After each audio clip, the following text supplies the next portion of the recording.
Цивилизацияга кошула болсоп, канализациясына кошула болсоң кандай болот? Кыргызстанды көтөрөбүз, мондай профессия алып чыгабыз деп. А сиз вообще туура эмес айтып атасыз. Мен модельерлердин өзүн айтып атам. Мына суперинфо чыккандар чын да чынбы? Мен көргөнүмдү айтып атам да. Чын эле ушундай ички кийимдер менен чыгып атышат ошо. Ой, модага ушундай ички кийимдер кийип чыгат депчи. Бирок ошондо өзүң деле көрүп атпайсыңбы, туурабы? Значит, бир жеринде эме кеткен да, контакт үзүлгөн. Кыздар деген мончуп жанагы бузгалтыр тагынып, анан ички кийимчен чыгып атканы бул туура эмес ого менин. Мен айылда намаз окусам, азыр да намазымды окуйм. Бардык эле айылдык кыздар бул жака келгенде бузулуп кетпейт. Кыска кийинип эмне сүйүшүп атат, каяк эмне болуп атат, аны сиздин ишиңиз эмес да. 10 жыл 20 жана кыздарыңар келип түрсү кийип жүрөт. Апа бул мода деп. Ошону жакшы болобу силерге мисалы? Сенден айырмасы жерде жаптыбы болду да ошону. Кошо барып клубда жүргөн эч бир кызды ал убактылуу увлечениеда эртең ал кызга мен кыйнасаң да ал кызга үйлөнбөйт. Цивилизованный болуп атасыңар туурабы? Американын турап, тиякпай кийимдерин турап. Эмне Америкада кырылып кетсе, силер да кырылып кетесиңер. Улууларга да чектелүү болуш керек. Мисалы, госслужащийлер канча жүрүшөт туурабы? Ачык кийинген. Мисалы кышында жуп-жука кийимдерди кийип алып жүр да, ошол кыздын башы иштейби? Жанына барып, сенин башың иштебейби деп сурап көрүңүз. Ошондо жоопту эме туура так ала алат. Эшек жорголор, алкаш молдолор заман келет деп. Азыр биз кыска кийген кыздын баары жаман. Не знаешь лично, не суди публично дейт. Кариялер турап биз деле мондай чыпташкан кийип, кариялер туруп атабыз. Эркектен кызганыш керек, аялың сен мондай кийин, сен элге бул ачык жерин көрсөтпө. Мусулманчылыкта могу сакал бойгон барбы негизи? Мусулманчылыкта бар, бул сүннөт боло берет. Төрөтүн азайтыш үчүн, төрөтүн токтотуш үчүн ошондой кыска ачык кийимдер чыгарышканда Жүрөгүмдө ойногон кыргыз каны, көңүлүмдө туйлаган кыргыз жаны. Төрөлгөндө оозанган иман менен амансыңар балатонун кыргыздары. Жаштар сүйлөсүн теле долбоору Исхак Разаков атындагы Кыргыз мамлекеттик университетинин жалпы жаштары менен жара төрүбүздүн коногу менен Жаштар сүйлөсүн теле долбоору эфирде. Салам алейкум. Бүгүн сиздер менен биз негизги талкуулай турган тема жаштардын келечеги жөнүндө сүйлөшөбүз. Жаштардын келечеги барбы же жокпу? Анткени биздин жогорку муундар жана ата-энелерибиз жаштардын келечеги жок деген дагы бүдөмүк ойлорду айтып беришет. Бүгүн жаштардын келечеги барбы же жокпу? Төрүбүздүн коногу менен жана жаштар менен тастыктайбыз. Биз менен аягына чейин бирге болуңуздар. Жана жаштарыбызга конок серепчи болуп келген биздин урматтуу агайыбыз бар. Коомдук ишмер, Дилмирөөгө адеп ахлак жана маданият борборунун мүдүрү Өзбек Чотонов конокто. Кыздар эмнеге мода кийсе эле, эмнеге келечегибиз жок экен? Анткени биз өзүбүздүн кесибибиз модага байланыштуу болуп атпайбы? Ошон үчүн биздин келечегибиз бар деп эле ойлойм. Сиз вообще туура эмес айтып атасыз бул жерде. Кыздар кошула албайт, жакшы. Сиздин оюңузча биз мындай паранжа кийип эле жүрүш керекпизби? Биздин окуу стилист, парикмахер болуп атат, чачыбызды эметип атабыз. Сиздин оюңузча эме туура айтып атасыз да? Биз өнүгүш үчүн, Кыргызстанды өнүктүрүш үчүн, башка өлкөлөргө кошулуп, цивилизация болуш үчүн биз кийимдин дагы, прическаны дагы баарын бир кылыш керекпиз. Заманбап, бир кылыш керекпиз да? Эмеге цивилизацияга кошулуш үчүн. Ошентип биз Кыргызстанды ошол үчүн көтөрөбүз да. Цивилизацияга кошула болсоп, канализациясына кошула болсоң кандай болот? Биз канализацияга, биз өзүбүздү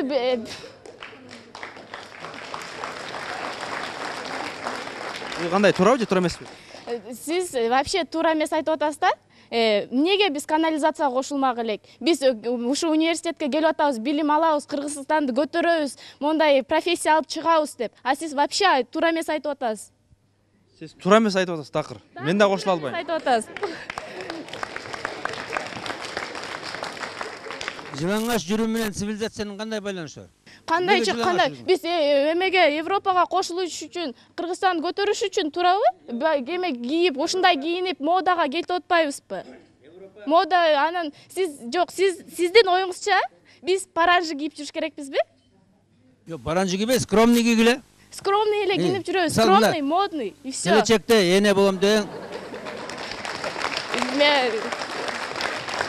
Биз ушу дизайнер, стилист, парикмахер болуп жүргөндө, мен ойлойм, биздин келечегибиз аябай чоң деп. Менин оюм ошол. Бул да жаштардын ою. Бул кыска кошула албайм.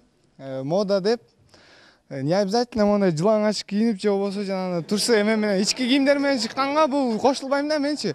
Болот жанагындай узун, аябай мода менен тигилген, заманбап кийимдер кийип чыкса болот. Башка жактар ошол менен тааныса болот да. Анан агай мындай эмеде айтып жатат да силерге, жанагы подиумга чыгып атышпайбы жанагындай ички кийимдер кийип алыпчы.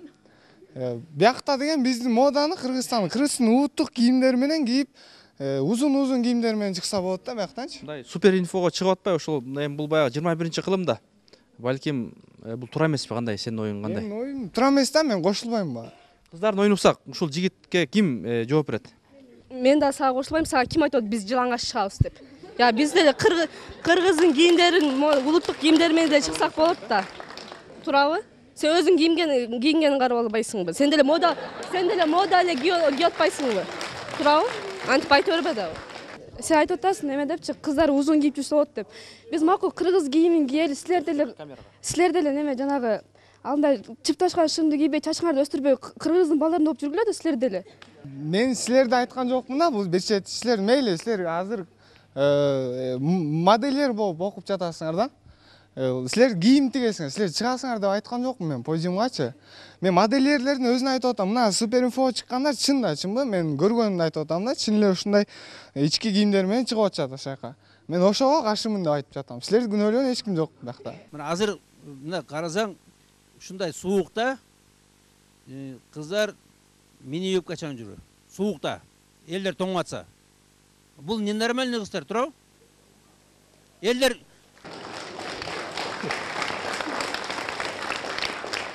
элдер үшүп атса, булар үшүбөйт да. Значит, бир жеринде эме кеткен да, контакт үзүлгөн.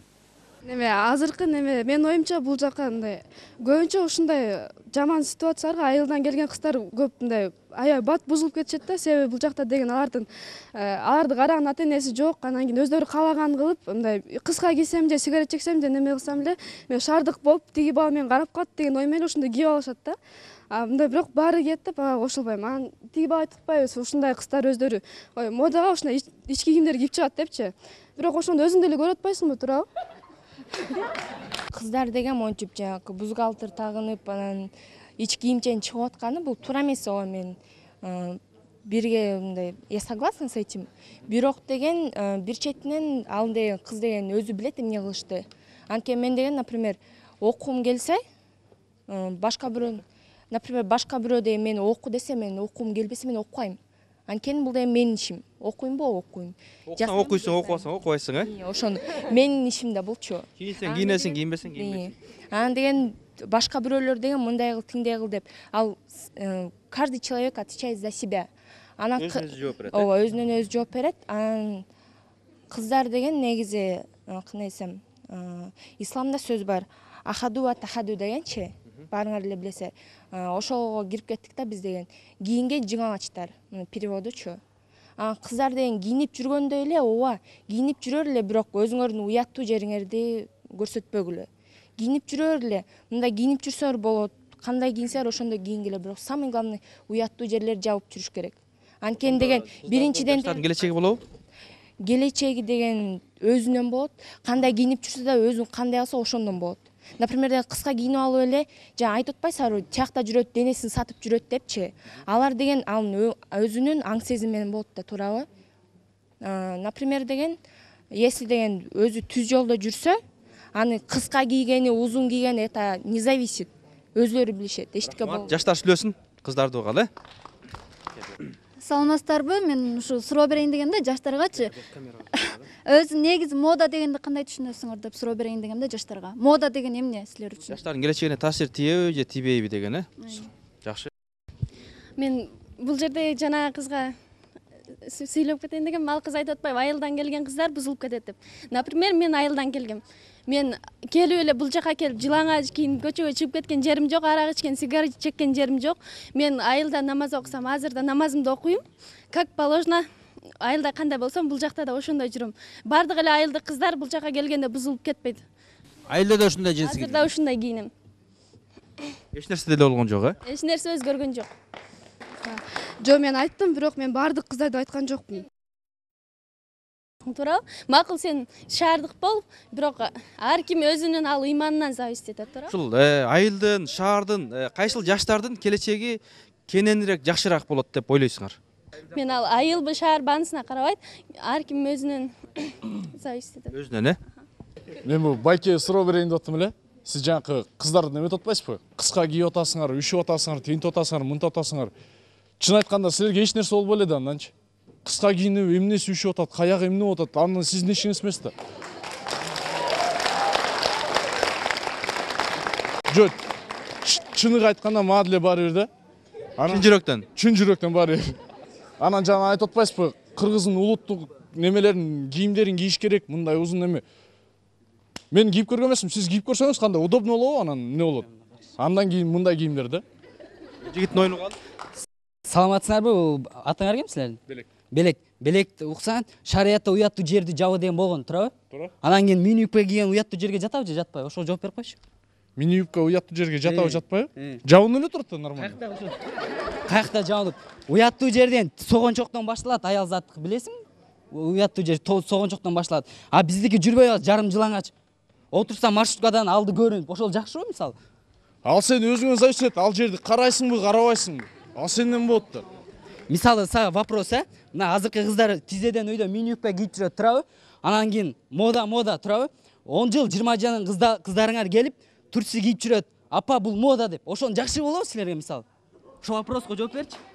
Андай тизе. Андай тизе сенде деле бар. Андай бармактарың сенде деле бар, андай бут сенде деле бар. Сенден айырмасы жерди жаптыбы, болду да ошо мен. Эмне силер жаппай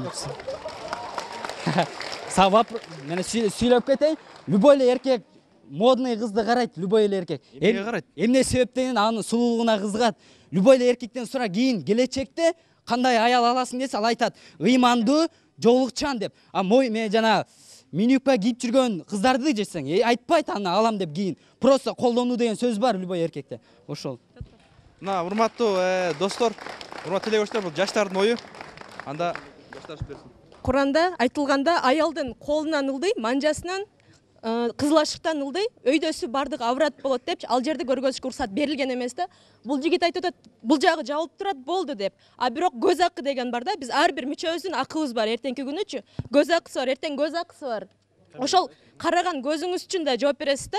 Ошол кыздын караган буту үчүн мейли үстү жабылып жүрүптүр, бирок сан бул, аврат бол, тизе аврат бол эсептелинет да. Аны көргөн үчүн дагы эртең акысы бар. Ошон үчүн мен азыркы кыздардын айтат элем, мисалы балдар, любой бала азыр айтып атпайбы, модныйна карайт депчи. Бирок бала карайт, кийинип жүргөн дене түзүлүшүнө карайт, бирок эртең күнү үйлөнөм деген кызды ал издейт, хиджабчан, жоолукчан, диндеги ыймандуу кыз издейт да. Эч бир бала ушинтип кийинип жүргөн, мини юбка кийип жүргөн, кошо барып клубда жүргөн эч бир кызды ал убактылуу увлечение да, эртең ал кызга, ал мен кыйнасаң да ал кызга үйлөнбөйт. Жана сен айттың көз акысы бар дедиң да. Караганына кызы бар, а көргөзгөнүнө кызы барбы? Ошол кийип жүргөн мисалы балык башынан сасыйт дейт, балык башынан сасыйт дейт. Биз тарбияны кимден алабыз? Улуудан алабыз, туурабы? А улуулар мисалы биз мен студентмин, азыр мугалимдерди да, биздин мугалимдерди карайлы. Мугалимдер канчасы жүрөт? Ачык кийинген. Мисалы кээ бир балдар бар. Аны отурганда сабакка кирет, вроде бы сабакта отургандай. Бирок анын көзү кимде? Мугалимде. Эки көзүм бар мугалимде. Ошол биринчи ошол мугалимдер да, мисалы улуулар, алар бизден улуу, бизге тарбия берип иштеп атышат бул жердечи, билим берип атышат. Алар биринчи өздөрүн аларга дагы чектелүү бир мыйзам болуш керек да, мындай мугалим, мындай кийинсин деп. Улууларга да чектелүү болуш керек. Мисалы госслужащийлер канча жүрүшөт, туурабы? Ачык кийинген. Алардын деген, мисалы башкалардын көз карашы бардык алардын ою ишинде эмес, кийиминде да, көптөрүндө элечи. Ошол балдар ушул мугалимдерди кандай сабак бергенин карайбы, эмнени карайт? Көп мисалы да, ушу ачык кийинип жүргөн мугалимдер болсо, көпчүлүк мен ишенем, көпчүлүктөрү мисалы ошол мугалимде да, эки көзү ою башка жакта, көздөрү дагы башка. Ошо мугалимдин денесинде, кийиминде да, анын сабакка эч кандай ой жок ал жерде. Ушул кыз туура айттыбы, ким кошулат, ким кошулбайт? Сен айтып атасың, хиджаб кийген эме кыздар. Мурун кыргыздар хиджаб кийип жүрчү эле, кыргыз энелерибиз. Кыргыздын хиджабы элечек менен көйнөк болгон. Кайсы кыргызды көрдүңөр эле? Мына жерден юбка кийген же сигарет шым кийген энелерибиз белденчи менен узун көйнөк жеңи бар. ак элечек кийип жүрүшкөн, элечек жабык болгон, дене түзүлүшүн бүт жаап турган да. Ошол биздин хижабыбыз болгон. Арабтардын хижабы кара кийинип алыпсыңар дейт. Алардын эмне себептен кийинишет? Себеп дегенде аларда генен кийим, канчалык генен болсо, ошончолук денеде салкын болот. Канчалык дене кысып турса кийим ошончолук ысык болот. Ошон үчүн бизге азыр элечек кийип жүрүш өтө кыйынчылыкка келген үчүн ошон үчүн биз колдон келишинче жабык кийишинче аракет кылабыз. Канаттандыңызбы? Жок, сен айтыпсың эме депчи. Мен арабты кошкон жокмун. Мен нукра кыргыздарды айтып атам. Кыргыз кыздар элечек кийчү эмес, элечек. Биздин чоң апаларыбыз кийчү элечекти. Это не твое дело.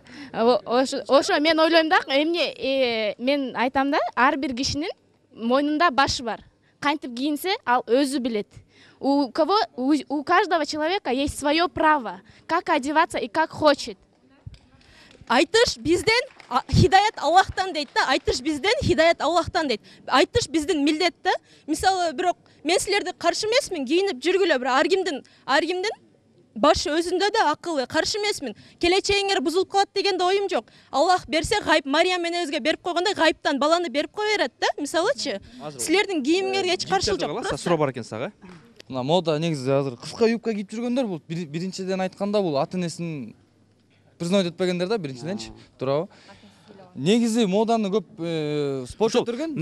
Балдар, кыздар уксаңар, ушул узун кийинген жаштардын келечеги жакшы болобу же кыска кийинген жаштардын келечеги кандай болот? Медицинада кандай деген, же болбосо силердин көз карашыңар кандай, кимдерге кошуласыңар? Мына азыр эки пикир ой болуп атат. Бул жакта кыздардын, анан бул жакта кыздын. Ошол мындай тактап факты менен айтып берсеңер, Моданы бул жерден мындай спорт өтөргөндө болбойт да, негизи. Кандай мода ыңгайлуу деген сөздүчү? Мына мода деген сөздү мындай тескери окусаңар, адам. Мода канча айтса адам. Адам. Түшүнөсүңөр? Адам. Мода бул жакшылыкка алып келбейт. Кошуласыңар ушул жигитке? Туура айттыбы? Цивилизованный болуп жатасыңар, туурабы? Американын турап, тиякпа кийимдерин турап. Эмне Америкада кырылып кетсе, силер да кырылып кетесиңер. Биз турайбыз деп айткан жокпуз, туурабы? Биз Кыргызстанды ушул мода менен көтөрөлү деп атабыз. Дүйнөгө таанытып, Дүйнөгө тааныталы деп атабыз деген оюбуз. Биз эме деген жокпуз да. Америка кырылып кетсе, Кыргызстан кантип кырылып кетсин? Биз ар бир жаштын Кыргызстандын ар бир жашынын мойнунда башы бар. У каждого человека голова есть. Туурабы? Естественно, мен менен моданы чыгарып, мен менен иштейсиң да, башың жок болсо кантип көтөрмөгө элең, туурабы? Албетте биз деле кыска кийген кыздарга биз деле каршыбыз. Мода деген бул албетте кыска кийип, мондай кабуктар кийип басып бул мода эмес. Мода деген адам өзүнө жараштуу кийиш керек. Анан бул жерде моданы көтөрөбүз деген. Ошол нерсе жаштардын келечегине таасир этпейби? Мен ойлойм, бул кийим адамдын келечегине таасир этпейт да. Мына мисалы хиджаб кийип жүргөн кыздар деле көрсөңөр паркта балдар менен отурушат, же бирөө сигарет чегип отурушат. Бул неме кийимден чам ошентип хиджабты кийип, ыйык нерсе хиджабты кийип туруп, сигарет чегип балдар менен жолуккандан көрө мындай скромно кийинип алып жүргөн жакшы деп ойлойм. Ошол сен айтып кеттиң, паркта жүргөн кыздар ал мода кылып, хиджабты мода кылып кийип алгандар, кийин мини юбка кийип жүргөндө, хиджаб мода турбай деп мода айланып кеткен. Биякта бир кыз айтып кетти, каждый эме деди, ар бир адамдын өзүнүн башы депчи. Ошентип башы бар болуп жылаңач каласыңар аягында силер. Кыргыздардын кызына эч качан мода жарашпайт. Мода болбойт вообще кыргызга. Кийгиле кыргыздын ийилерки элечекти. Жарашпайбы кыздарга? Эмнеге жарашпайт? Эмне үчүн жарашпайт? Жок, айтсаң, эмне үчүн жарашпайт? Эмнеси? Силер моданы ким Европалар чыгарган, туурабы? Орус өнөрүн кылат, кыргыз көргөнүн кылат дейт. Кыргыз көрүп отуруп, акыры жылаңач каласыңар кыздар. Мен айтам. Азыркы мини юбка жүргөн, төш ачык кийгендерге келечекте эне болот деп ишене албайм мен аларга. Ким жооп берет ушул жигитке? Мынакей кыздар, силерге бир топ өздөрүн ушул жигитке кыска нуска ким жооп берет? Негизи бул кыз айтып атат, башы бар адам, ар бир адамдын башы бар депчи. Негизи башы жок адам ошондой кийинет да. Башы бар адам мындай ойлонуп, улуу адамдар кандай карайт, кичилер кандай карайт, жана айланасында кимдер менен жүрөт, ошого жараша өзүнө тыккан кийип жүрөт деп ойлойм. Эмнеге мага кошула албай? Ар бир киши эмнеге башы иштебегендер эле ошентип кийинет? Башы иштесе антип кийинбейт да. Карап өзүн карап, элди карайт, окружениясын карайт, кимдер менен жүрөт, ошолорго жараша мындай элге караган элге мындай приятно болуш үчүн. Келечекте кандай келинчек алайын деген оюң бар? ошо келечекте сен балдарың жакшы болуш үчүн келечекте кандай эне тандап жүрөсүң, издеп атасың же кызың барбы? Албетте ушу адамды көрүп, орустар айтып койгон, встречает по одежке, провожает по уму депчи. Көргөндө биринчи кийим келбетине карайсың да, кандай өзүн алып жүрөт. Ошондон бир-эки мындай выводтар чыгарсаң болот да, баа берсең болот да. Эгерде өзүн тыкан алып жүрсө, бул таза өзүн алып жүргөн адам жакшы адам деп элестейм. Өзүн карай албасаң да Бизге бир рахмат. Мен суроо бар, мына кыз айтпайбы? Эмне үчүн баш иштебейт деп. Мисалы кышында жуп жыка кийимдерди кийип алып жүр да, ошол кыздын баш иштейби? Эмне суук тийбейби? Агызга суук тийбейби эмне? Сиз ошол кыздан кышында чилдеде кыска юбка кийип жүргөн кыздан жанына барып, сенин башың иштебейби деп сурап көрүңүз. Ошондо жоопту эме туура так ала алат. Жок, биз мындай эле көрүп эле айтабыз да, мынау нормальныйбы, ненормальныйбы деп сразу эле айтабыз да. Элдин баары ушуп атса, бул ушуп атса. Нормальный, жок, да, не знаешь лично, не суди публично дейт. Ошондой сөз бар. Вот. Жаштар сүйлөсүн. Барып лично ошол кыздан сураңыз, башың иштейби же иштебейби деп. Сиз ошондо билесиз, иштейт бекен же башы иштебейт экен. Может, ал кыска юбка кийип жүргөн кыз башы иштейт. Ошондо жооп болот экен да? Жок, ошондо өзүңүзгө суроо берген жооп эмес. Башы иштесе ойлош керек да, эртең мен эне болгондо төрөй албай калсам, кантип эне болом? Курсагыма суук тийип атса, белиме суук тийип атса, сандарына суук тийип атса. Ошо ойлонуш керек. Сиз мен айтып атпаймынбы? Дагы бир жолу кайталап коеюн. Ошол кыздан сиз өзүңүз сурап көрүңүз. Макулбу? Мен айтат элем, бул талкуу кандай болот десе, демократиянын натыйжасы болот да. Демократия адам өзү түшүнүгүнө карап белгилеп жашайт. Демократияда эркиндик деди, эркиндик десе чечинип жүрүш керек, жана каалагандай ичип жүрүш керек деп түшүндү да, түшүнүктүүчү. Натыйжасы эмне болот десе, кыздар төрөбөй калып атат, же болбосо бойунан болуп аборт кылып атат, же болбосо эркек үйлөнүп атат. Эркиндикке депчи. Ушул эркиндиктин натыйжасы демократиянын натыйжасы болду да. Бүгүнкү күндө биздин өкмөтүбүз демократияны колдоп, исламды кызып атат. Университеттердин намазканалары жабып атат.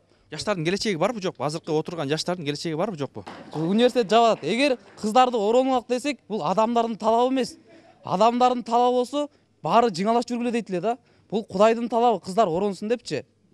Анан жаштарга айтат элем, биздин келечек жаштарда азыркы ушул жаштардын келечеги аябай кооптуу деп айтсам болот да. Эмнеге дегенде, азыркы демократия эркиндик берди, эркиндиктин аркасынан ар кандай башаламандык болуп атат да.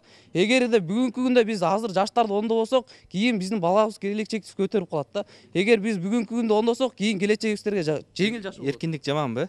Эркиндик барбы сизде? Эгер мага эркиндик болсо, мага конституция эмне керек бар? Турап каалагандай жүрөм да. Адамда эки эле эркиндик керек. Бир мусулман болуш, кафыр болуш. Болду, мусулман болгондо эркиндик жок. Каалаган Кудай айткандай кылыш керек. Жаштардын келечеги барбы жокпу? Келечеги бар. Кандай ошо айтып өтсөң, бир-эки критерийин. Келечеги кандай десе, адамдын жаштарда туура маалымат жана илим болуш керек. Илим эмне десе, адамдагы жашоо турмушуна проблемасынын туура чечим баяны болот да. Ушул жигитке ким кошулат? Кошулат же кошулбайт? Кошулса факты менен. Анан негизи бул эмнеден келип чыкты? Бул биз кийиме жарап кыздарды баалашыбыз керек. Кийген кийимине карап. Мүмкүн сырты башка, ичи башка, сырты башка болушу мүмкүн. Анткени Калгул Байыл айткан, эшек жорголор, алкаш молдолор заман келет деп. Азыр биз кыска кийген кыздын баары жаман, узун кийген кыздын баары таза, алтын деп өшүбүз керек. Мурун эгерде Өзү негизи булар узунураак кийиш керекпи же кыскараак кийиш керекпи? Вот ошол эле суроо да. Мен узун кийиш керектенге кошулам. Бирок биздин кыргыздын кийими бар, узун деген. Бул айырмасы эмнеде? Анткени бул тема ушул сөз буга чейин козголуп келген эмес. Биздин азыркы системага ушул абалга жеткичи. Анткени бизде эмне жок? Бизде принцип жок. Бизде өздүк принцип жок, үй бүлөлүк принцип жок, мамлекеттик принцип жок. Ал эмне деген принциптер? Эгерде өздүк принцип болгондо, мен өзүм кыска кийбейм, жалаң узун кийем, уятты жеримди көрсөтпөйм, жана кыргыз тилинде сүйлөйм деген принцип болуш керек. Үй бүлөлүк принцип деген эмне? Үй бүлөлүк принцип деген бул менин аялым менин көзүмө чөп салбайт, кыска кийбейт, жумушуна чытыраган шым кийип барбайт. Жана кыздарым, балдарым клубтарга барбайт деген. Үй бүлөлүк принцип ал эркек кармаш керек ал нерсени. Мамлекеттик принцип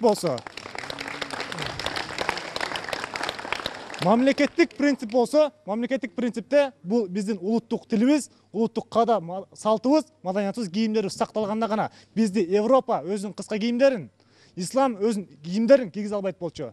Мына бизде гана өзүнүн өз каалагандай кийимин кийип, өзүнүн каалагандай тилин сүйлөп келишет. Кээ бир мамлекеттерде анын барыш үчүн ошол жактын кийимин кийиш керек жана ошол жактын тилин сүйлөшкө туура келет. Кошулбайт экен азыр бул. Азыркы учурда адамдардан проблема сурасаң эле баары эле кыздарга жабышат да. Кыздар кыска кийип, кыздарыбыз бузулду, кыздар неме болду деп. Жанагы чачтарын өстүрүп, чыпташкан шымдарды кийип, кореецтер турап, калпак кийген ордун ошентип жүргөн балдарды неге сүйлөбөйсүңөр дейм да. Бул жерде деген балдардын да өздөрүнүн күнөөсү бар. Кыздарды гана неме сынтакпастан өздөрүңөрдү биринчи карап туруп, өзүңөр кандаймын, мен ошо кыргыздын кызына өзү татыктуумунбу деген суроону берип туруп, анан кийин бизди сыносоңор жакшы болот. Жигиттер өздөрү, биринчи. Ким жооп берет? Кыскараак. Өзүм мага суроо берилди, мен өзүм жооп берип коеюн. Анткени мен бул жакта кыздар деген жокмун. Кыргыздар деген сөздү сурап атам да. Кыргыздар. Айтып кетти, что балдар деле кийиш кыска кийип, мондай кийишет деп. Бирок силер кызсыңар, силер келечекте энесиңер да, силер узун кийип мондай кылыш керексиңер. Балдар бизде деле күнөө бар. Бирок кыздар. Кандай күнөө? Биз деле азыр туура эле, бирок корейлер турап, биз деле мондай чыпташкан кийип, корейлер туруп атабыз. Бирок кыздар келечекте эне болот. Ошону айтып кеттим. Корей болуп кетпейсиңерби анан туурап барып? Жок, боло элекпиз го пока что. Болгондо токтотуп коесуңар, Мен айтсам болобу? Мен деген эки адам маектешүүсүн айтып берейин дейм. Биринчи адам деген ал намаз окуган адам, экинчи адам болсо ал мындай эле арак ичип жүргөн адам да. Анан деген экөө кетип баратып эле тиги молдо адам сурайт. Сен деген келечекте кандай аялды тандайсың депчи, кандай болушун каалайсың дегенди айтат. Мен мондай машина тепкен, ушундай жасанган, ушундай тим эле укмуш аял алгым келет дейт. Эмне үчүн деген анткени аны караганда мындай аябай жакшы көрүнүп, менин көзүмө мындай жагынуктуу болуп суктанасың дейт. Анан айтат, эмне үчүн сен мындай хиджаб кийген кызды тандабайсың депчи? Аны билбейм дейт. Анан мен азыр бир кандай десем, мисалы келтирейин дейт. Анан чөнтөгүнөн эки конфет алып чыгат. Бирөөсүнүн сырты бар болот, бирөөсүнүн сырты жок болот. Анан айтат, кыздар деген ушу эки конфеттей депчи. Эки момпо суйдай дейт. Бирөөсү деген мына. Бирөөсүндөн тышы жок, билинип турат. Мындай свети көрүнүп турат, кызыл болуп турат, кирдеп калган дейт мунусу. А могул сырты барынын болсо, ичин билбейбиз, дамын да билбейбиз. Анан ошону деген мындай карап турсаң, кайсынысын тандайт элең? Сен эмне кирди тандайт белең же могу сырты барды тандайт белең? Сырты бар дейт. Эмнеге дегенде бул таза дейт биринчиден. Экинчиден буга деген жаман нерселердин баары жабышкан жок дейт. Үчүнчүдөн мен мунун жеп көрө элекмин, мунун ичинде эмне экенин билбейм, ошон үчүн мен ошону тандайм дейт. Ошон үчүн кыздар, силер мончо эле балдар менен атаандашып жүрө бербей эле, келечегиңерди эле ойлоп, өзүңөр мындай принципке турсаңар бир. Ошондой айтып коеюн дейм. Рахмат, рахмат. Бул жантан бери ыймандуу болуш үчүн бул обязательно узун кийинип алыш эмес. Жаштардын келечеги жөнүндө ушул узун таасир этеби, жетпейби, кыска этеби, азыр жаштар оюн айтып атат. Сен кыскараак эмне дейт элең? Мен кыска кийингенге мен деле терс көз караштамын, бирок эми эң биринчиден ар бир адамдын жүрөгүндө ыйман болуш керек. Окуп, ошо билимдүү болсок, бизде эми келечек бар жаштарда. Азыр бизде агай айтып өттү, жаштарда келечек жок деди. Кошуласыңбы ошого? Жок. Тактап койсоң анда эмнеси менен бар келечегиңер? Келечек биз баары эле кыска кийинип көчөдө жүрүп калбай эле да биз кыздарга тиешелүү болуп атат да алчы. Келечек бар, биз балдар деле турабыз, кыздардын көптүгү деле турат. Ал окуп иштешибиз керек, ошондо келечек болот, Рахмат. Бул жактан балдардын бир эле кемчилигин айта албай жатышат. Бул жакта балдардын мусулманда деген кызганыч деген болот да эркектечи. Мисалы деген ар бир кыз, биз биякта кыска юбка жөнүндө сөз болуп кетти. Кыска юбка кийген кыздардын мисалы көп адам, көп эркек көрөт да, башка чоочун эркектер. Аны биздин эркектер эгер кызганмаса ошол аялына, ал аялы өзү каалагандай кийинет да. Эркектен кызганыш керек аялын, сен мондай кийин, сен элге бул ачык жерин көрсөтпө, сен жок дегенде шым кий деш керек да, кыздарчы. Юбка эмес да. Жок дегенде. Жок дегенде. Рахмат. Балдар айткылачы, эмне үчүн кыска кийген кыздарды карайсыңар, кыска кийген кыздар менен сүйлөшөсүңөр да, эң анда барып туруп узун кийген кыздар менен үйлөнөсүңөр да, ошолор. Ыймандуу кыздарга үйлөнөсүңөр да, ошону айтып берип койгочу мага.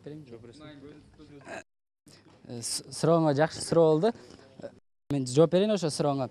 Бул убактылуу нерсе, мини юбка кийгендер убактылуу нерсе. Анан ошол эле силердин сурооңорго берип кетейин. Эмне себептен машинеси бар байдын балдарын карайсыңар? Ошол суроо. келечекте жакшы жашайын деп карайсыңар да? Эми эркек болгондон кийин өзүнүн үй бүлөсүн караш керек да. Мисалы үчүн деген машинеси бар адам, машинеси бай, акчасы болгон үчүн мен ойлойм анткени алар деген мындай мисалы үчүн азыркы жаштар деген, азыркы үй бүлө деген эркек иштебей эле көбүнчөсү аялдардын Россияга кетип иштеп атышат да. Ошондой акыбалда калбайын деп. Рахмат. Урматтуу теле көрүүчүлөр, урматтуу радио угуучулар, бизге бөлүнгөн убакыттагы аягына келип баратат. Урматтуу достор, эми бүгүн биз урматтуу теле көрүүчүлөр жана радио угуучулар Исхак Разаков атындагы Кыргыз мамлекеттик техникалык университетинин жаштарынын оюн угуп жатасыздар. Бүгүн сиздер менен биз жаштардын келечеги жөнүндө сүйлөшүп жатабыз.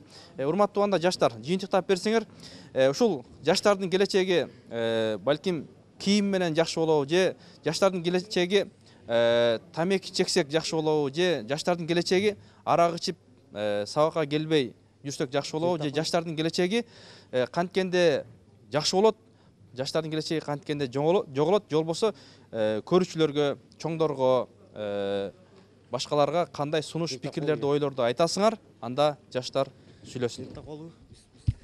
Силер жаштар дейсиңер, жаштар только кыздардан гана турбайт да, балдардан деле турат. Кыздар, балдар.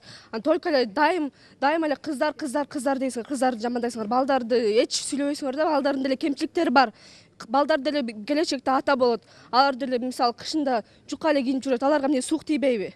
Биз деле айтасыңар. Балдар деле ошондой да. Балдарда да мүшкүл проблемалар бар, Ооба, бар. Не проблема? Алар деле болочокто ата эмне?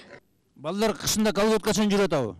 Колготкача эмес, зато жука кедачан жүрүп атпайбы, жука шымчан жүрүп атпайбы, жука эле кийинип жүрүшүп атпайбы. Аларга суук тийбей, бизге эле суук тиет бекен. Биз антип жүргөн жокпуз, биз жылуу эле нормально кийинип жүрөбүз. Кыздар делебейгиле, балдар деле карагыла силер. Анан эме